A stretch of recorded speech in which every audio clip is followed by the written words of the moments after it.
నమస్తే, welcome to our channel. ఇక్కడనైతే కొంతమంది ప్రజలు ఉన్నారు, వాళ్ళతో మాట్లాడదాం. అన్న నమస్తే. అన్న నమస్తే అమ్మా. అన్న, ఇప్పుడు జూబ్లీ హిల్స్ ఉప ఎన్నికలు వస్తున్నాయి, మరి ఏ పార్టీ గెలవనుందన్న? జూబ్లీ హిల్స్ ఎన్నికల్లో డెఫినెట్గా గెలిచి ఏ పార్టీ అనేది ఉందమ్మా? పక్క కాంగ్రెస్ గెలుస్తుంది. నవీన్ కుమార్ యాదవ్ గారు 50,000 మెజార్టీ తోటి పక్కా గెలిచి అసెంబ్లీలో అడుగు పెడుతున్నారు. అందులో నో డౌట్ అబౌట్ ఇట్. ఇక ఇందులో మళ్ళీ ఇంకా సందిగ్ధం ఏముందమ్మా? ఏ పార్టీ గెలుస్తుంది? క్వశ్చన్ మార్క్ దేనికి? పక్క కాంగ్రెస్ గెలుస్తుంది. అంటే ఇన్ని సంవత్సరాల నుంచి జూబ్లీ హిల్స్ లో బీఆర్ఎస్ జెండానే ఎగిరింది, ఇప్పుడు కాంగ్రెస్ ఇంతవరకు రాలేదు కదా, అందుకనే అడుగుతున్నాం. అమ్మ 3 సార్లు బీఆర్ఎస్ కి సమయం ఇచ్చారు. అన్ఫార్చునేట్లీ పాపం దురదృష్టంతో ఆయన చనిపోయారు. ఆ చనిపోవడం కూడా అందరికీ బాధాకరమే. కానీ ఆ చనిపోయిన తర్వాత వచ్చినట్టు ఉప ఎన్నిక డెఫినెట్గా ఇది నవీన్ కుమార్ యాదవ్ గారి గురించి వచ్చినట్టు అనిపిస్తుంది మాకు. ఎందుకంటే అభివృద్ధి పట్టాల మీద పరిగెత్తించాలంటే డెఫినెట్గా ఒక యంగ్ డైనమిక్ లీడర్, ఒక యంగ్స్టర్ అయినటువంటి నవీన్ కుమార్ గారు అయితేనే బాగుంటుందని చెప్పి నియోజకవర్గంలో ఉన్నటువంటి అన్ని వర్గాల ప్రజలు కోరుకుంటున్నారమ్మా. అంటే కొంతమంది బీఆర్ఎస్ నాయకులు ఏమంటున్నారంటే ఇక్కడ ఒక యాదవ్ అని అంటే ఒక గుండాకి ఇచ్చిన టికెట్, ఆయన ఎట్లా గెలుస్తారని కూడా అంటున్నారు కదా. గూండా రౌడీ అని అంటున్నారు కదమ్మా వాళ్ళు బీఆర్ఎస్ వాళ్ళు, బీజేపీ వాళ్ళు. ఒక్క నవీన్ కుమార్ గారి మీద ఒక్క పిట్టి కేసు చూపించండి. ఆయన మీద ఎన్ని కేసులు ఉన్నాయంటే కనీసం ఒక్క పిట్టి కేసు, కనీసం ఒక దొంగతనం కేసు నిరూపించమని చెప్పండి. మనం నోటికి వచ్చినట్టు ఏదో నోట్లో నాలుగుంది కానీ అనుకుంటే ఆయన రౌడీ అయిపోతాడా? ఆయన ఒక అర్ధరాత్రి అపరాత్రి అని చూడకుండా ఎవడు ఫోన్ చేసినా కానీ పరిగెత్తుకుంటూ వచ్చి ఏం కావాలో ఆయన కార్పొరేటర్గా ఉన్నప్పుడు ఎంత చేసినా కూడా మాకు తెలుసు. ఆదరణ చూసి ప్రజాదరణ చూడలేక వాళ్ళు ఈ రౌడీ అనే ముద్ర వేసి సంబరపడిపోతున్నారు వాళ్ళు. కానీ నవంబర్ 14వ తారీఖు పక్కాగా 50,000 మెజార్టీ గెలుస్తున్నాడు. నవంబర్ 11వ తారీఖు బ్యాలెట్ బాక్సులు బద్దలైపోతాయి నవీన్ కుమార్ యాదవ్ గారికి వచ్చే ఓట్లు చూసి. No doubt about it. అంటే బీఆర్ఎస్ ఏమైనా సెంటిమెంట్ వర్కౌట్ అయ్యే ఛాన్స్ ఉందంటారా? సెంటిమెంట్ అనేది ఒకప్పుడు పనిచేసేదమ్మా. అదే బీఆర్ఎస్ సెంటిమెంట్ నమ్ముకుంటే దుబ్బాకలో సోలి రామలింగారెడ్డి భార్య ఎందుకు గెలవలేదు, మన మునుగోలులో ఎందుకు గెలవలేదు, పునః కంటోన్మెంట్లో ఎందుకు గెలవలేదమ్మా? కానీ ఇప్పుడు గెలిచిందా బీఆర్ఎస్? సెంటిమెంట్ నమ్ముకుంటే కాదమ్మా. ఇక్కడ ఒక లేడీ నిలబెట్టి సెంటిమెంట్ వస్తుంది అనుకుంటే ఆ రోజులు పోయినాయి. పక్కాగా నవీన్ కుమార్ యాదవ్ గారు కూడా మరి ఆమె కంటే కూడా ఎక్కువ నవీన్ కుమార్ గారికి సెంటిమెంట్ రావాలి. మరి 2 సార్లు ఓడిపోయిండు, ఇండిపెండెంట్గా పోటీ చేసి 40,000 ఓట్లు పైసలకు వచ్చినాయి. ఆ లెక్కను చూసుకుంటే ఈయనకి ఎక్కువ సెంటిమెంట్ ఉంది కదా. మరి ఆ లెక్కన వాళ్ళ లెక్క ప్రకారం చూసుకుని సెంటిమెంట్ అంటే డెఫినెట్గా ఈయనకున్న సెంటిమెంట్ మీద ఈయన గెలుస్తాడు. నవీన్ కుమార్ గారికి సెంటిమెంట్ మీద, అందులో వాళ్ళ సెంటిమెంట్ ఏముంది అక్కడ? అంటే ఇప్పుడు ఎంత మెజారిటీతో గెలిచారని అనుకుంటారు? పక్కగా 50,000 అమ్మా. ఒక్కడు కూడా తగ్గదు. 14వ తారీఖు నేను మళ్ళీ మీకు ఇంటిమేషన్ ఇస్తాను. పక్కాగా 50,000కు ఒక్కడు కూడా తగ్గదమ్మా. అంటే ఇప్పుడు కేసీఆర్ కూడా బయటకు వస్తారు, జూబ్లీ హిల్స్ ఉప ఎన్నికలలో కేసీఆర్ కూడా బయటకు వచ్చి ప్రచారం చేయబోతున్నారని కూడా వార్తలు వినిపిస్తున్నాయి కదా మనకి. కేసీఆర్ గారు మాటకారి అయినా కానీ దాదాపు 10 సంవత్సరాలు సీఎంగా చేశారు. కనీసం ఈ కాంగ్రెస్ ప్రభుత్వం వచ్చిన తర్వాత 2 సంవత్సరాలు అవుతుంది. ఎప్పుడన్నా అసెంబ్లీకి వచ్చారమ్మా ఆయన? అసెంబ్లీకి రావటమే ఆయనకి మొహం సాటేసి ఆడ కూర్చొని ఉన్నారు. ఆ ఫామ్ హౌస్లో కూర్చొని ఉన్నారు ఆయన పెద్ద ఆయన ఈరోజు ఆయన వస్తే ఏంది, రాకపోతే ఏంది? డెఫినెట్గా గెలిచేది ఆయన. వచ్చినా గెలిచేది ఏనే నవీన్ కుమార్ గారు గెలుస్తారు, రాకపోయినా గెలిచేది కాంగ్రెసే. అంటే ఒకవేళ కేసీఆర్ బయటకు వచ్చి జూబ్లీ హిల్స్ ఉప ఎన్నికల్లో ప్రచారం చేస్తే పక్క బీఆర్ఎస్ గెలుస్తుందని చాలా మంది నమ్మకం అనుకుంటారు. ఆయన బయటకు వచ్చి వచ్చే 10 ఓట్లు కూడా పోతాయి. అవి కూడా 50,000 వచ్చి 60,000 అవుతాయి నవీన్ కుమార్ గారికి. ఆయన రాకుండా మేనకుండా కూర్చుంటే కనీసం డిపాజిట్ అని వస్తుంది ఆమెకి. నేను చెబుతాను, ఆయన కూడా వచ్చిందంటే వచ్చి 4 ఓట్లు కూడా పోతాయి. పోవా నువ్వు 2 సంవత్సరాల నుంచి అసెంబ్లీకి రాకుండా మళ్ళీ ఇప్పుడు వచ్చిన అంటారు. మళ్ళీ ఎందుకు వచ్చిన కర్మ రాకుండా ఉంటే మంచిది ఆయనకి. అంటే ఇప్పటివరకు నవీన్ యాదవ్ గారు ఇక్కడ ఏమైనా డెవలప్ చేసే పనులు ఉన్నాయన్న? ఇక్కడ ఆల్రెడీ కార్పొరేటర్గా ఉన్నప్పుడు చేశాడమ్మా. రహమత్ నగర్ మొత్తం నియోజకవర్గంతో ఆయన పట్టుంది. ఆయన లాంటి యంగ్స్టర్ ఉంటేనే చేస్తారని చెప్పి నియోజకవర్గంలో ఉన్నటువంటి జనాలందరూ కూడా, ప్రజలందరూ కూడా నవీన్ కుమార్ గారిని గెలిపించుకుందాం అనే ఉద్దేశం మీద ఉన్నారమ్మా. మేము గ్రౌండ్ లెవెల్లో తిరిగి మేము ఒక టీడీపీ ఏమన్నా హ్యాండిక్యాప్డ్ స్టేట్ లీడర్గా చెబుతున్నాం కాబట్టి మొత్తం నేను సర్వేలు చేసుకున్నాం కాబట్టి మా హ్యాండిక్యాప్డ్ పర్సన్ ఫ్యామిలీ ఓట్లలో కూడా మాకు కూడా డెఫినెట్గా నవీన్ కుమార్ గారికి వేస్తామని అంటున్నారు. దాని గురించి మేమందరం కూడా ఆయనకే వేస్తాము. నమస్తే అన్న. నమస్కారం అండి. జూబ్లీ హిల్స్ ఉప ఎన్నికలలో ఏ పార్టీ జెండా ఎగరబోతుందన్న జూబ్లీ హిల్స్లో? జూబ్లీ హిల్స్ నియోజకవర్గంలో కాంగ్రెస్ జెండా ఎగరబోతున్నది. నవీన్ యాదవ్ గారు భారీ మెజారిటీతో గెలుపొందుతారు. ఎందుకంటారు చెప్పండి? వారు చేసిన సంక్షేమ పథకాలు కొన్ని ఉన్నాయి. వాళ్ళు వ్యక్తిగతంగా చేశారు, సోషల్ యాక్టివిటీగా చాలా చేశాడు. చనిపోయిన వాళ్ళకు కుటుంబాలను ఆదుకున్నాడు. ఒక సామూహిక వివాహాలు జరిపించాడు. పుస్తక మెట్టలు ఇచ్చేసి వాళ్ళు చాలామందికి, మొన్ననే కొంతమందికి పెట్టేసి శ్రీమంతాలు కూడా చేశారు. వాళ్ళందరి బాగోలుస్తున్నాడు. ప్రతి డివిజన్లో కూడా అన్నా నేను అంటే నేను ఉన్నాననేసి కూడా ప్రజల మధ్య ఉండే నాయకుడు నవీన్ యాదవ్ గారు. ఇక్కడ బీజేపీ ఏమైనా వచ్చే అవకాశం ఉందంటారా? బీజేపీ ప్రభావం అంత లేదమ్మా. 3వ ప్లేస్కే వెళ్ళిపోవాల్సింది. అంటే ఇప్పుడు ఇక్కడ జూబ్లీ హిల్స్ లో ఇప్పుడు అన్న ఎంత మెజారిటీతో గెలుస్తారనుకుంటున్నారు మీరు ఇక్కడ నవీన్ యాదవ్ గారు? నవీన్ యాదవ్ గారు దాదాపు 50,000 పైచీలకు ఓట్లతో మెజారిటీతో గెలుపుతున్నారు వాళ్ళు. ఎందుకంటే మా ముఖ్యమంత్రి రేవంత్ రెడ్డి గారు చేసిన సంక్షేమ పథకాలు కూడా ఇక్కడ ఈ నియోజకవర్గం జూబ్లీహిల్స్ నియోజకవర్గానికి 150 కోట్ల రూపాయలు అభివృద్ధి పనుల గురించి ఒక 6 మంత్ 6 నెలల కిందనే ఇది ఇవ్వడం జరిగింది.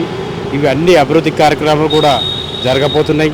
ఈ ఎలక్షన్ కోడ్ కారణంగా కొన్ని పనులు వాయిదా పడ్డాయి. అవి నిరంతరం అవి కొనసాగుతాయి అభివృద్ధి పథకాలు అన్నీ. ఇంకోటి కూడా గవర్నమెంట్ కూడా ఆ 10 లక్షల రూపాయలు ఆరోగ్యశ్రీ ఇస్తున్నది, సన్న బియ్యం ఇస్తున్నది, ఉచిత కరెంటు ఇస్తుంది, గ్యాస్ సబ్సిడీ ఇస్తున్నది. ఇవన్నీ కూడా ప్రజల మధ్య ఉంటాయి. ఇందిరమ్మ ఇండ్లు ప్రతి నియోజకవర్గానికి 3,500 ఇండ్లు కూడా కేటాయించడం జరిగింది. ఫేస్ ఫండ్లో కూడా అది కూడా ఇస్తున్నారు. కట్టుకోవడానికి కూడా G+1 కూడా ఈ మధ్యనే కాలంలో కూడా శాంక్షన్ చేయడం జరిగింది. అది కూడా ఇందిరమ్మ ఇండ్ల పథకం తీరు కూడా అది అద్భుతంగా అనేక సంక్షేమ కార్యక్రమాలు మా కాంగ్రెస్ పార్టీ జూబ్లీహిల్స్ నియోజకవర్గానికి గెలుపొందడానికి కూడా ఇది ఆస్కారం ఉన్నది. కాబట్టి భారీ మెజార్టీతో నవీన్ యాదవ్ గారు గెలుపొందడానికి అవకాశాలు చాలా మెండుగా ఉన్నాయి. అంటే ఇప్పటికే ప్రజలలో కొంచెం కాంగ్రెస్ పైన వ్యతిరేకత అనేది కనిపిస్తుంది. మళ్ళీ ఇప్పుడు ఇక్కడ గెలుస్తారని అంత నమ్మకం ఉందా మీకు? వ్యతిరేకత ఏం లేదు. గత ప్రభుత్వం చేసిన అభివృద్ధి కార్యక్రమాలలో కుంటుపడింది. బీఆర్ఎస్ గవర్నమెంట్ 10 సంవత్సరాలు అధికారంలో ఉన్నారు. ఇక్కడ ఈ ప్రాంతం అభివృద్ధి గురించి ఎక్కడ చేసిన గొంగలి అక్కడనే ఉన్నది. గత ప్రభుత్వం చేసిన అభివృద్ధి కార్యక్రమాలు ఈ అభివృద్ధి మా ముఖ్యమంత్రి గారు చూసి ఇక్కడ అభివృద్ధి కార్యక్రమం నోచుకోవడం లేదు. కాబట్టి ఈ 23 నెలల పాలనలో ఇక్కడ 6 నెలల ముంగటికి ఇలా బడ్జెట్ 150 కోట్ల రూపాయలు కేటాయించి ఇది అభివృద్ధి కోసం చేయగలుగుతున్నారు.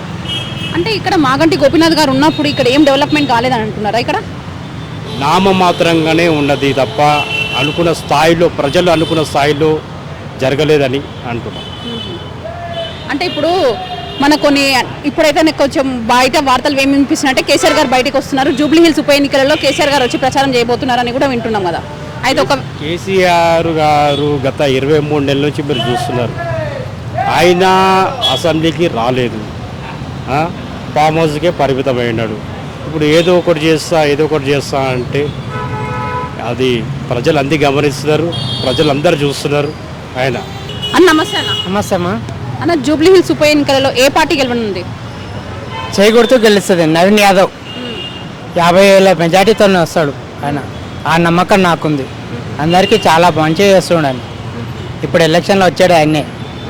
ఈ బస్సులనే 50,000 ఓట్లతో గెలుస్తాడని నమ్మకం ఉంది. ఎందుకు బీఆర్ఎస్ గెలవదన్న? ఏం డెవలప్ చేయడం కాలేదు బీఆర్ఎస్ వచ్చినప్పుడు. ఈ కాంగ్రెస్ ప్రభుత్వం వచ్చినప్పటి నుంచి అన్ని డెవలప్ చేస్తారు. అంటే మాగంటి గోపీనాథ్ గారు ఉన్నప్పుడు డెవలప్ ఏం చేయలేరా? ఏం చేయలేరమ్మా. 10 ఏళ్ళు చేస్తున్నాం కదా, ఏదో వస్తారు చూస్తారు పోతారు, అంతేగాని అనుకున్న ఏం చేస్తలేరు. అట్లా ఈయన వచ్చినప్పటి నుంచి రాష్ట్రంలో సన్న బియ్యం కార్డు అన్నీ మంచిగా డెవలప్ అవుతున్నాయి. నవీన్ యాదవ్ రావాలి ఇప్పుడు జూబ్లీ ఎలక్షన్లో. నవీన్ యాదవ్ అన్న. నమస్తే అన్న. నమస్తే అమ్మా. జూబ్లీ హిల్స్ ఉప ఎన్నికల్లో ఏ పార్టీకి గెలవనుంది? 100% కాంగ్రెస్ పార్టీ గెలుస్తుంది. ఎందుకంటే చాలా నిధులు ఇచ్చి జూబ్లీ హిల్స్లో ఇవి ఏమంటారు, ఇంతకుముందు వర్కింగ్లో బీఆర్ఎస్ ఎమ్మెల్యే ఉన్నా కానీ ఎటువంటి కార్యక్రమాలు చేసింది కాంగ్రెస్ ప్రభుత్వం వచ్చాక అనేది ఒకటి ప్రజలు గమనించారు.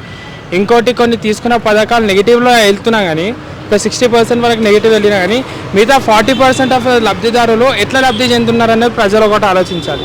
అవన్నీ ఆలోచించి కాంగ్రెస్ అభ్యర్థి అయిన మన నవీన్ యాదవ్ ఇక్కడ లోకల్ అప్పటి నుంచి రాజకీయ జీవితంలో కాంగ్రెస్లో ఉన్నా ఇంకే పార్టీలో ఉన్నా కానీ వేరే వాళ్ళకి ఎలా ధైర్యంగా నిలిచిండు అవన్నీ ఆలోచించి లోకల్ ఉండు కాబట్టి ఎట్లా హెల్ప్ చేసిండు, ఎవరైనా నీడి పర్సన్ దగ్గరకు వస్తుండో అంటే కాదనకుండా పంపిస్తుండే ఆయన. సో అవన్నీ అనేది దృష్టిలో పెట్టుకొని 100% అందరూ నవీన్ యాదవ్కే ఓటేస్తారు. గెలవబోయేది కాంగ్రెస్ అని చెప్పి ఆల్రెడీ కాంగ్రెస్ ఖరారు అయిపోయింది. కాంగ్రెస్ గెలుపు అని కూడా జూబ్లీ హిల్స్ మేము ప్రచారానికి వెళ్తున్నప్పుడే తెలుస్తుంది. ఏం ప్రచారం అవసరం లేదు, మీరు చెప్పేది అవసరం లేదన్న. 100% నవీన్ యాదవ్కే ఇస్తాము. అప్పటి నుంచి చూస్తున్నాం నవీన్ యాదవ్ని, చిన్నప్పటి నుంచి కూడా చూస్తున్నాం. నవీన్ యాదవ్ గెలుపు ఖరారు అయిపోయిందని మేము అనుకుంటున్నాం. అంటే ఇప్పటికే కాంగ్రెస్ ఇచ్చిన 6 హామీ పథకాలు అమలు కాలేదని చాలా మంది ప్రజల్లో వ్యతిరేకత ఉంది కదా. మళ్ళీ ఇప్పుడు అది నవీన్ యాదవ్ గారు ఏమైనా గెలిచే అవకాశం ఉందంటారా? నేను అదే అంటున్నాను, అంటే మొత్తం పథకాలు అన్నీ అమలు అయ్యున్నా కానీ అవి నెగిటివ్ ఇంపాక్ట్తో వస్తున్నాయి. అది వేరే పార్టీలు ఇప్పుడు బీఆర్ఎస్ కానీ ఇంకా వేరే పార్టీలు అట్లీస్ట్ దాన్ని పోర్ట్రే చేసే దాన్ని బట్టి ఉంటుంది కదా. అవి అమలు అయినప్పటికీ అన్నిట్లో చేరలేవు.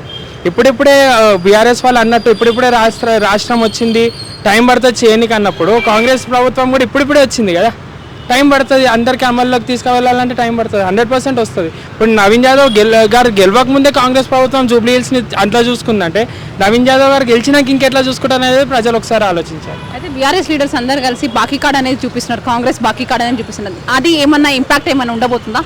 అదే అంటున్నాను, ఏది అమలు చేసినా ఏదైనా సరే ఇమీడియట్గా రావాలి అంటే అవ్వదు కదా, టైం పడుతుంది. అమలు చేయాలంటే కొన్ని ఏమంటారు కొన్ని ఉంటాయి, ఎట్లా తీసుకెళ్ళాలి అనేది ప్రభుత్వం పరంగా ఒకటి ఉంటుంది, అది టైం పడుతుంది. అన్నీ ఒక సింక్రనైజ్డ్గా తీసుకెళ్ళి దాన్ని చేస్తారు. కాబట్టి 100% నవీన్ యాదవ్ గారు గెలిచినాక వాళ్ళు ఇంకా ప్రభుత్వం పైన ఫోర్స్ పెట్టి జూబ్లీ హిల్స్ ప్రజలకు ఏదైతే రావాలో అవన్నీ బాకీ కార్డులో చూపించినవన్నీ 100% నవీన్ యాదవ్ గారు వచ్చాక చేస్తారు. అయితే నవీన్ యాదవ్ గారు ఎంత మెజారిటీతో గెలవనున్నారు ఇక్కడ? 70,000 ప్లస్ అనేది ఎక్స్పెక్ట్ చేస్తున్నారు అందరూ. ఇంకా దానికి ఎక్కువ వచ్చినా బెటరే కదా, వస్తుంది కూడా. ఎందుకు వస్తుంది అంటే ఆయన ఎమ్మెల్యే కంటెస్టెంట్ లాగా లేకున్నా కానీ వారు చేసిన సేవలు అన్ని ప్రజలకు తెలుసు. 100% హైయెస్ట్ మెజారిటీతో నవీన్ యాదవ్ గారు గెలుస్తారు.